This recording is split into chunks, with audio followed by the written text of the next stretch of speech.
Welcome my friends, welcome back to Project TAS. Today we're doing the second of a series of episode reviews centering on Blake 7. To those of you who are new to my channel, thank you very much for stopping by and I hope you enjoy it. To those of you who watched the first episode of this series of Blake 7 reviews, thank you very much for returning to my channel, and don't worry, there will not be as long-winded an introduction as there was in episode 1.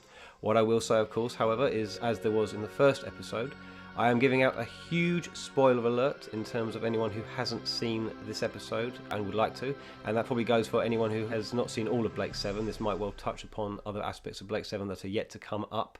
You have been warned. Right, let's get to it, shall we?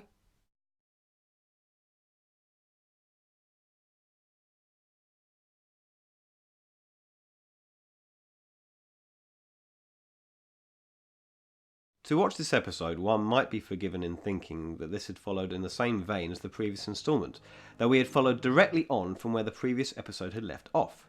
Regrettably, we encounter a rather humongous piece of continuity error that even the script editing of Chris Boucher failed to correct. The London's journey time to Cygnus Alpha is 8 months. The prisoner mutiny and the encounter with the Liberator and the space battle occurred after 4 months, after which Blake, Avon and Jenna are away on their new ship, and we return to them at the beginning of this episode.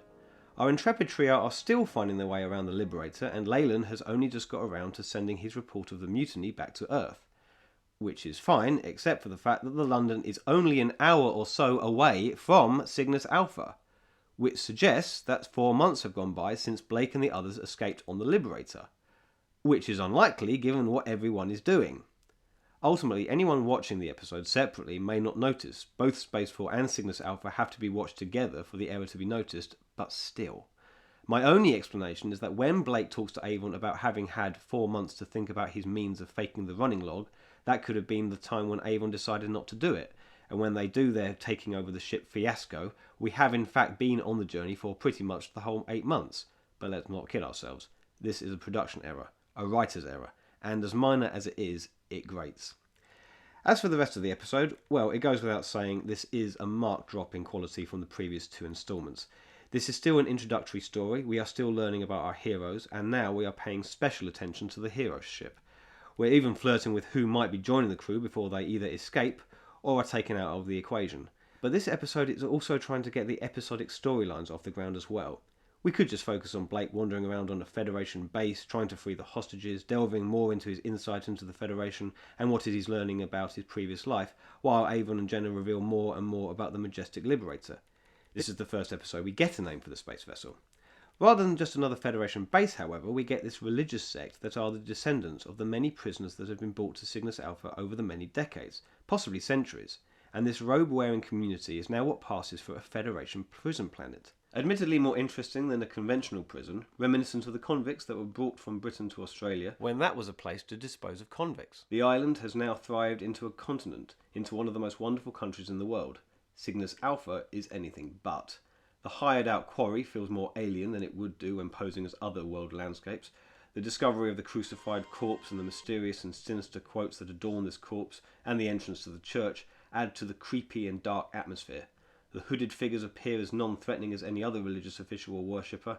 That is until they brandish their knives upon the rather laid-back ordered, "A deserter, kill him." Like this is what they do every day. Well, maybe it is. While the setup is unconventional from what we have had so far, and therefore potentially more interesting and unpredictable, the actual execution falls short of what could have been. The scenes on the Liberator are by far the more interesting and engaging, both with Blake and without him. Indeed, the confirmation as to Avon's stance regarding his place on the ship is cemented upon finding the room which is filled with treasure, his opinion as to the crusade Blake intends to take upon the Federation, and the fact that his words carry the portents of the rest of the series. He'll look upon all this as just one more weapon to use against the Federation, and he can't win. You know he can't win. Avon wants to abandon Blake and leave with the treasure and the Liberator. Jenna almost battles him to stay. Both of these characters and their sensibilities are made apparent. Meanwhile, on the planet's surface, the plot feels rather pedestrian. Blake wanders around until he finds the prisoners. Blake then gets captured, gets shouted at by Brian Blessed's Largo, and becomes a prisoner himself. And then Blake and a few of the prisoners attempt escape. Blake, Gann and Villa are successful. Arco and Selman, who were once considered as regular members for the Blake 7 crew, get killed instead. This is the plot. Nothing out of the ordinary. What may have elevated above the stock plot would have been better characters, similar to those seen in Spacefall. Not that Vargas is a boring character, but that might be because Brian Bless's performance is perhaps the most shouty and loud it's ever been, and far from being a sinister and scary religious leader, he's a crazed and over-exaggerated lunatic.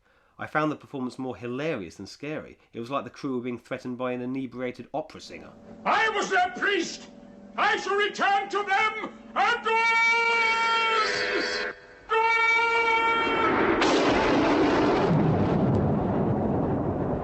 I don't think Blessed took his role as anything other than serious, the same professionalism he brings to all his performances.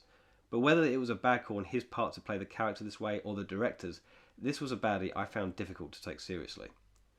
It's worth pointing out that while the overall production for Cygnus Alpha is arguably the best of Season 1, there are a few lapses that not only let the side down, they are impossible to miss.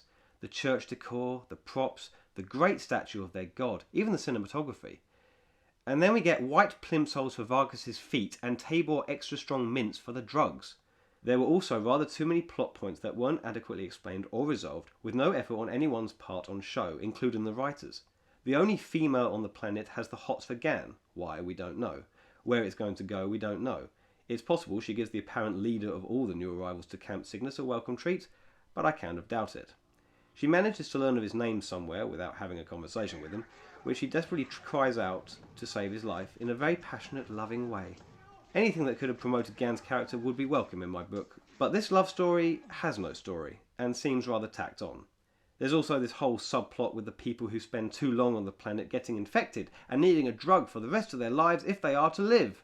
Don't worry, another beautiful blessed moment. There is no drug! And again, no point in including this storyline in the narrative since it resolves itself. With or without it, they still needed to escape the sect. What difference does the drug make? Who knows? Maybe an ordinary Federation prison similar to the one seen in Project Avalon would have been better. Continue to study the characters more instead of trumping up the one-off story. The episode is entertaining enough, the spirit and the cynicism of Blake 7 is present, but only sold through Avon and Jenna's scene on the Liberator. And while it's good to see Blake demonstrating his ever-resourceful nature still further, the rest of the story could have been told in any other sci-fi brand. It gets a star for the effort it makes. A strong star, but still only one. That's it for my episode review of Cygnus Alpha. I hope you enjoyed it. Please like this video, please share this video, please subscribe to my channel. And I shall return to you a god! Thank you.